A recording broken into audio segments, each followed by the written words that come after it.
আসসালামু আলাইকুম রহমতুল্লাহি অবরকাতুহু। সম্মানিত দর্শক, শেখ হাসিনাকে বাংলাদেশের রাজনীতিতে ফেরাতে আওয়ামী লীগকে আবার ক্ষমতায় বসানোর জন্য দিল্লির যে চাণক্য নীতি বা কূটকৌশল, এটির সর্বোচ্চ বাস্তবায়ন এই মুহূর্তে চলছে। তারা একদিকে বাংলাদেশে যে কনসুলেট অফিসগুলো রয়েছে, দূতাবাসগুলো রয়েছে, যেমন কলকাতাতে রয়েছে, আগরতলাতে রয়েছে, দিল্লিতে আছে দূতাবাস, আর অন্য অফিসগুলো কনসুলেট অফিস। তারপর মুম্বাইতে আছে। তো এই জায়গাগুলোতে খুবই পরিকল্পিতভাবে বিক্ষোভ করাচ্ছে, ভারতীয় নাগরিক যারা আছেন বিক্ষোভ করাচ্ছে, এবং সেখানে যারা উগ্রবাদী হিন্দু রয়েছেন তারা শত শত মানুষ একত্র হয়ে সেই বাংলাদেশ সরকারের জন্য, ডক্টর মোহাম্মদ ইউনূসের জন্য ভীষণ রকম বিব্রতকর এবং পরিস্থিতি, মানে অসম্মানজনক একটা পরিস্থিতি তারা তৈরি করে সেগুলো ইন্টারনেট প্রোটোকলের মাধ্যমে সারা দুনিয়াতে ছড়িয়ে দিচ্ছেন। এবং ডক্টর মোহাম্মদ ইউনূসকে নিয়ে আমরা বাংলাদেশে অনেকে সমালোচনা করি, কিন্তু তার সম্মানহানি হয়, মর্যাদাহানি হয়, এই ধরনের কাজ আমরা বাংলাদেশে এখন পর্যন্ত কেউ করিনি। কিন্তু দিল্লি এটা শুরু করে দিয়েছে, প্রচণ্ডভাবে শুরু করে দিয়েছে, এবং এটি নিয়ে আমি আলাদা একটা ভিডিও করব। তো এটা বর্তমান যে সরকার, অন্তর্বর্তীকালীন সরকার, এটা খুব সিরিয়াসলি কগনিজেন্সি নিয়েছে। কগনিজেন্সি নিয়ে তারা কি করলো, ভারতীয়দের ভিসা বন্ধ করে দিয়েছে। আগরতলা অফিস, তারপরে দিল্লি অফিস, মুম্বাই অফিস, এই তিনটে অফিস থেকে ভিসা বন্ধ করা হচ্ছে, এবং অন্যান্য কনসুলেট অফিসগুলোও আলটিমেটলি ভিসা বন্ধ করে দিয়েছে বা দিবে। এই হলো অবস্থা। এটা ভারত কল্পনা করতে পারেনি। এর কারণ হলো তারা বর্তমান সরকারকে চাপে ফেলার জন্য এই কয়েকদিন আগে বাংলাদেশের যে ভিসা কার্যক্রম, ভারতীয় ভিসা সেন্টারে, সেটা তারা বন্ধ করে দিয়েছিল। কিন্তু এতে সরকার দমেনি। ফলে কি হলো, ভারত অনেকটা নাকে খত দিয়ে স্বেচ্ছা প্রণোদিত হয়ে সেই ভিসা সেন্টারটি চালু করেছে। এরপরে দিল্লিতে যে ঘটনাগুলো ঘটেছে, কলকাতাতে যে ঘটনা ঘটেছে, আগরতলাতে যে ঘটনাগুলো ঘটেছে, বাংলাদেশ কনসুলেট অফিসের সামনে বা দূতাবাসের সামনে, এগুলোর কড়া প্রতিবাদ, নজিরবিহীন প্রতিবাদ করেছে কূটনৈতিক পর্যায়ে বাংলাদেশ পররাষ্ট্র মন্ত্রণালয়ের পক্ষ থেকে। আর এই ঘটনার প্রেক্ষিতে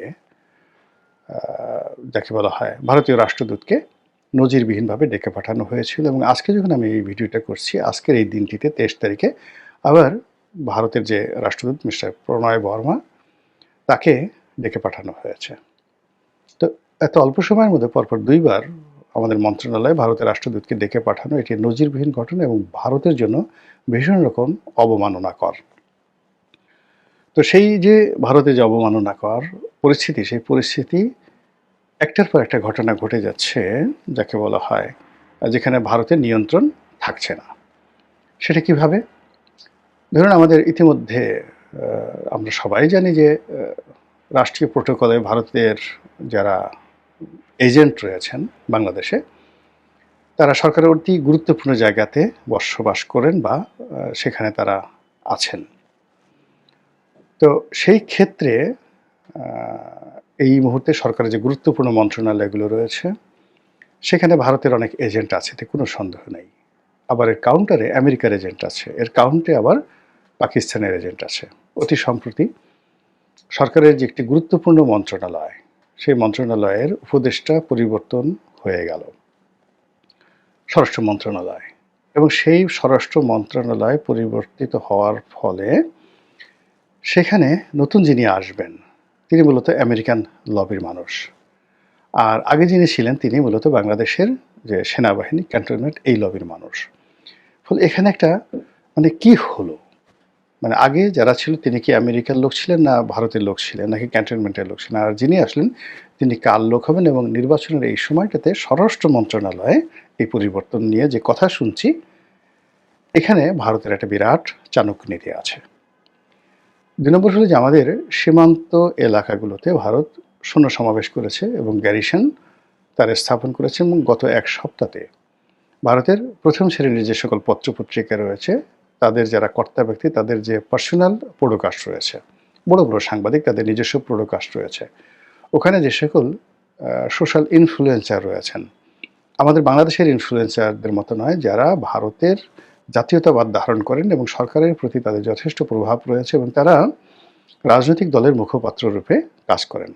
পত্রপত্রিকা যেই জিনিসগুলো সরাসরি লিখতে পারেন না, সেগুলো তারা তাদের নিজস্ব ইউটিউব চ্যানেলে সেটা প্রচার করেন। তো এরকম কিছু পডকাস্টে আমি দেখলাম যে ভারতের পক্ষ থেকে এই সকল যারা ইনফ্লুয়েন্সার রয়েছেন তারা একটি যুদ্ধের স্বপ্ন দেখছেন। বাংলাদেশ ভারতের সঙ্গে একটা যুদ্ধের পরিস্থিতি তারা আন্দাজ করছেন এবং ভারতকে তারা প্রলুব্ধ করছে, দিল্লিকে তারা প্রলুব্ধ করছে যে বাংলাদেশের ব্যাপারে তাদের খুব রাষ্ট্রিক অ্যাকশন নেওয়া উচিত। এই গেল পরিস্থিতি। সেটা কেন, কি কারণে, এটা আরও বিস্তারিত বললে এই ভিডিও অনেক বড় হয়ে যাবে। সর্বশেষ যে বিষয়টা নিয়ে বলতে চাচ্ছি সেটি হলো জনাব তারেক রহমান সাহেবের যে দেশে ফেরা, এই দেশে ফেরাকে নিয়ে ভারতের পত্রপত্রিকা টিটকারি শুরু করেছে। তারা বলার চেষ্টা করেছে যে তারেক রহমান সাহেব মূলত দিল্লির গ্রিন সিগন্যাল পেয়ে বাংলাদেশে পদার্পণ করলেন এবং এখানে এটা ছাড়া তার আর কোনো উপায় ছিল না। নির্বাচন করা, নির্বাচনে জয়লাভ করা এবং দেশ যেভাবে দক্ষিণপন্থীদের হাতে, জামাতের হাতে নিশ্চিতভাবে চলে যাচ্ছে, সেইখান থেকে তাকে যদি ক্ষমতা লাভ করতে হয় জনাব তারেক রহমান সাহেবকে, তাহলে দিল্লির সাহায্য তার জন্য অনিবার্য। এটা বোঝানোর জন্য ভারতের যে বাংলা ভাষাভাষী লোকদের মধ্যে সবচেয়ে প্রভাবশালী যে পত্রিকা আনন্দবাজার পত্রিকা, তারা এটা রিপোর্ট করেছেন জনাব তারেক রহমান সাহেব সম্পর্কে। সেখানে তাকে খালেদা পুত্র হিসেবে, নামটাও বলেনি, খালেদা পুত্র হিসেবে তাকে সম্বোধন করা হয়েছে। এরকম তুচ্ছ-তাচ্ছিল্যের যে প্রতিবেদন, এটি তারেক রহমান সাহেবকে নিয়ে ইতিপূর্বে কখনো হয়নি। তার নাম, তার পদবি, তার পোর্টফোলিও সব কিছু বাদ দিয়ে এখানে দুটো জিনিস সামনে আনা হয়েছে আনন্দবাজারের দৃষ্টিতে। এক নম্বর হলো তারেক রহমান সাহেবের একমাত্র যোগ্যতা, একমাত্র পরিচয় হলো তিনি বেগম খালেদা জিয়ার পুত্র। এবং এখানে খালেদা জিয়ার পুত্র বলা হয় নাই, আরও যে জিনিসটি হলো তাকে বলা হয়েছে খালেদা পুত্র। মানে জিয়াউর রহমানের যে লিগেসি, সেই লিগেসি থেকে তাকে ডিটাচ করে কেবলমাত্র খালেদা পুত্র হিসেবে তাকে অভিহিত করা হয়েছে। আর দ্বিতীয় শব্দটা হলো যে খালেদা পুত্রের ভারতের বন্ধুত্ব, সহানুভূতি ছাড়া তার আর কোনো উপায় নেই। এখন পরিস্থিতি এমন অবস্থা হয়ে গেছে, সেই যে পরিস্থিতি, সেই পরিস্থিতির কারণে তাকে ভারতের সঙ্গে সমঝোতা করতেই হবে, তা না হলে তার দল নির্বাচনে জয়লাভ করতে পারবে না, আর নির্বাচনের মাঠে দাঁড়াতেই পারবে না। পুরো পরিস্থিতি এখন দক্ষিণপন্থীদের হাতে চলে গেছে। চীনপন্থী, তারপর তুরস্কপন্থী, পাকিস্তানপন্থী, সৌদিপন্থী, পুরো পন্থী যারা দক্ষিণপন্থী যে ব্লক রয়েছে বাংলাদেশে, তাদের হাতে চলে গেছে। তো এই কারণে সেই দিল্লির সমঝোতা, দিল্লির নির্দেশনা, দিল্লির বন্ধুত্ব, দিল্লির সাহায্য, দিল্লির প্রভাব সব কিছু মেনে নিয়ে তারেক রহমান সাহেব দেশে ফিরছেন, এরকম একটা ইন্ডিকেট আনন্দবাজার পত্রিকায় দেওয়া হয়েছে। আর এটা নিয়ে বাংলাদেশে যারা তারেক রহমান সাহেবের বিরোধী, বিএনপি বিরোধী, তারা কিন্তু কথাবার্তা বলছেন। আর দেখলাম যে কিছু ইনফ্লুয়েন্সার রয়েছেন বা কন্টেন্ট ক্রিয়েটার রয়েছেন, তারা নিরপেক্ষ বক্তব্য দিয়ে ভারতের যে আনন্দবাজার তাদের সমালোচনা করেছে, কিন্তু তারেক রহমান সাহেবের পক্ষে কোনো ন্যারেটিভ তৈরি করেনি। আর তারেক রহমান সাহেবের যে মিডিয়া সেল রয়েছে বা বিএনপির মিডিয়া সেল রয়েছে বা তাদের যারা টেলিভিশনে যান, বক্তব্য দেন, এই বিষয়টা তারা কগনিজেন্সি নেননি। এটা যে একটা ন্যারেটিভ এবং এটা যে বাংলাদেশ ভারত সম্পর্ক, বাংলাদেশের সাথে বিএনপির সম্পর্ক, আগামী নির্বাচনের সাথে বিএনপির সম্পর্ক, এটা যে একটা গুরুত্বপূর্ণ ভূমিকা পালন করে, এটা তারা বুঝতেই পারেনি। গেল এক। দুই নম্বর হলো যে এই যে ভারত যে চাণক্য নীতি করছে, সময়কে ব্যবহার করে ধরে নিলাম যে এর সঙ্গে বিএনপির কোনো যোগাযোগ নাই, তারেক রহমান সাহেবের কোনো যোগাযোগ নাই, রয়ের সাথে তার কোনো কানেক্টিভিটি নাই, কিচ্ছু নাই, কিন্তু তারা যে ফাঁদ পেতেছে সেই ফাঁদের মধ্যে বিএনপি আলটিমেটলি পড়ে গেছে। এখন এই যে বদনামগুলো ছড়ানো হচ্ছে যে ভারতের সাথে বিএনপির একটা সমঝোতা হয়ে গেছে, ভারতের সঙ্গে, দিল্লির সঙ্গে, মোদির সঙ্গে জনাব তারেক রহমান সাহেবের একটা সম্পর্ক হয়ে গেছে, তার প্রেক্ষিতে তিনি এখন বাংলাদেশে আসছেন, এর যে বিরুদ্ধ যে মতবাদটি এখন পর্যন্ত বিএনপির পক্ষ থেকে বলাই হয়নি।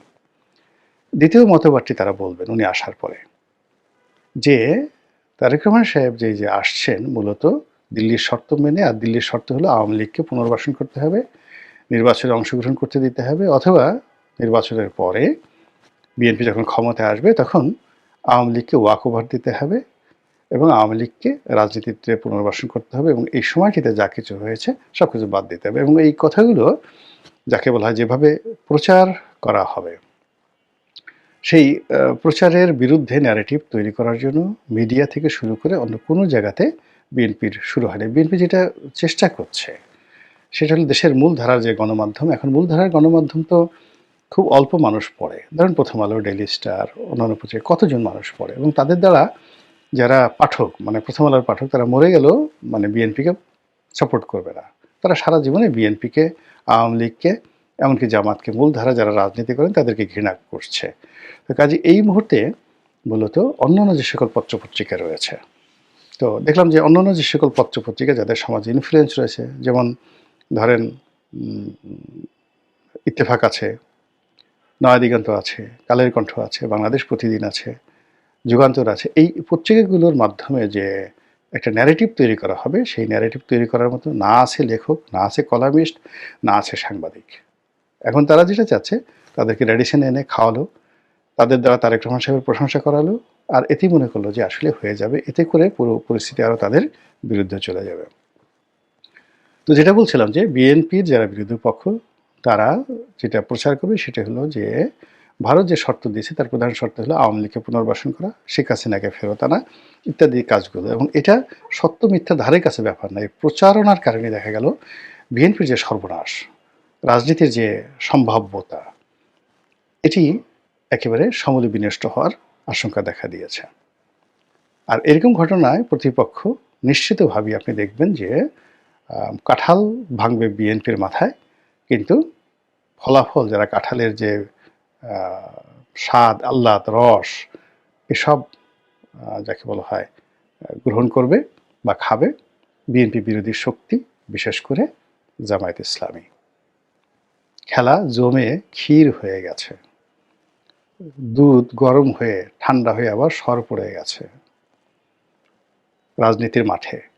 এখন এই সর আপনি কি সর হিসেবে খাবেন, নাকি ঘি বানাবেন, নাকি মাখন বানাবেন, নাকি এটা বেটে আপনার চোখে মুখে দিয়ে নিজের রাজনীতির জৌলুস যৌবন ফিরিয়ে আনবেন, এটি আপনার বিষয়। মহান আল্লাহ আমাদের সবাইকে হেদায়েত দান করুন এবং হেফাজত। স্বাদ, আহ্লাদ, রস এসব যাকে বলা হয় গ্রহণ করবে বা খাবে বিএনপি বিরোধী শক্তি, বিশেষ করে জামায়াত ইসলামী।